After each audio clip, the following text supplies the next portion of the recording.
Hi. Today I'd like to talk about the second wave.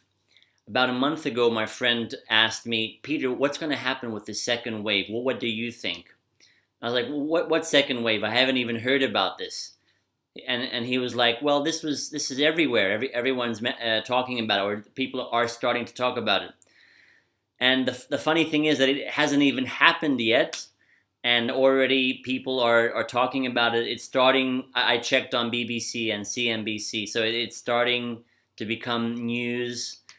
And what was in my mind is that if we put so much energy and focus on the second wave and a possible third wave, um, it will not help us create better health for our bodies, better balance, and less stress. It just worsens things in our lives. And I say that the more time we spend on focusing on love and things that do not inflict and do not create fear, the better we will be off.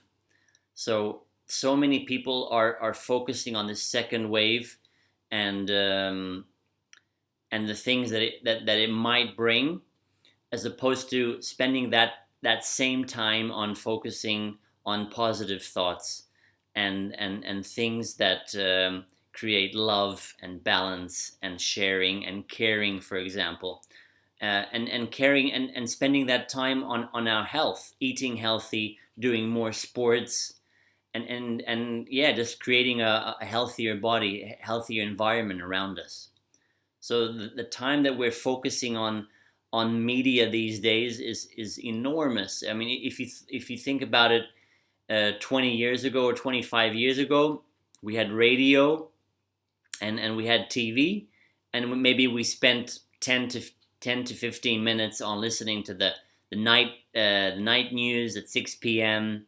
or the early news at whatever 7 a.m. on the radio or in the car.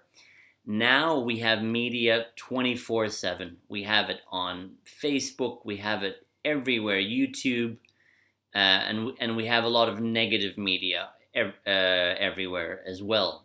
So it really depends on what we focus on.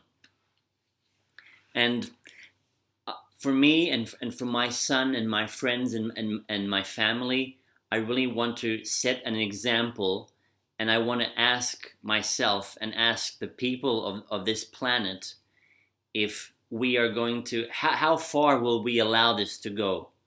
How far will, because it's so contradictory. People can go into the thermal spas in Hungary with no mask. Obviously, you're not going to take a mask. You cannot have a mask on. It's forbidden to go into the pool with a mask.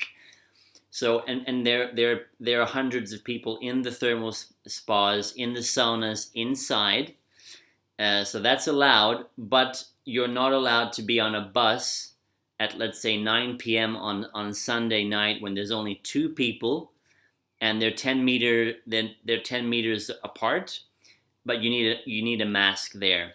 So this whole thing is so contradictory for me, and the news and the negative info about this possible second wave.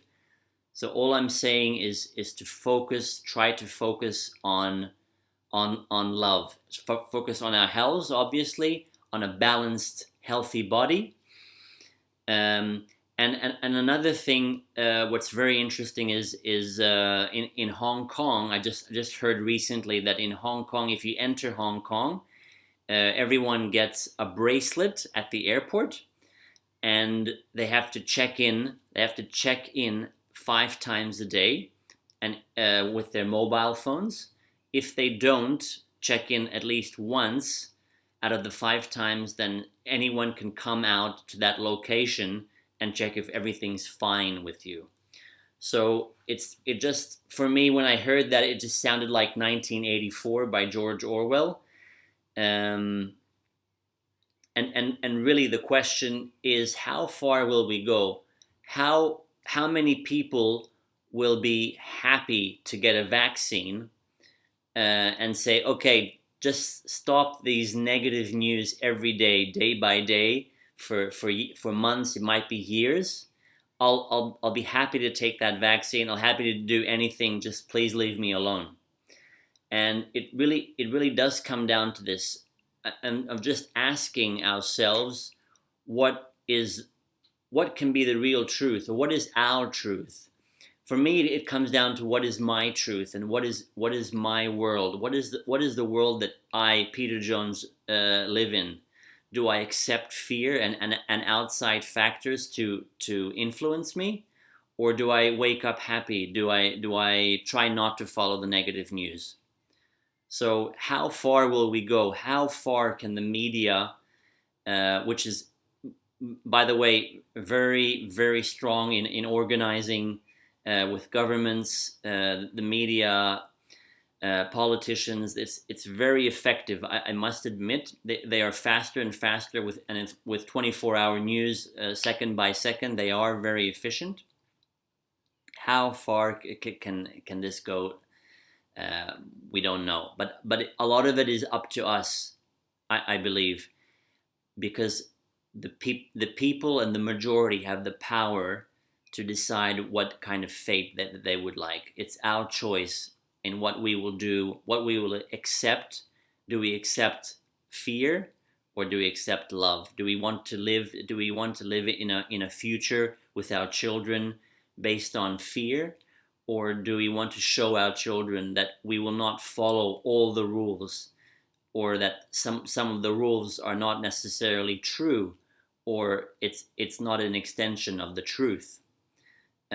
Is it fair to say that yes, you can go to a thermal spa with people next to you 10 centimeters, but you cannot go into a shop where there might only be 2 people and you have to wear a mask? So this is all I want to share. Please, if you have any info, I'm curious. I'm interested in any kind of info about borders or any second wave info. Please write in the comments below, and stay blessed and have a beautiful, warm, open, loving day. Bye.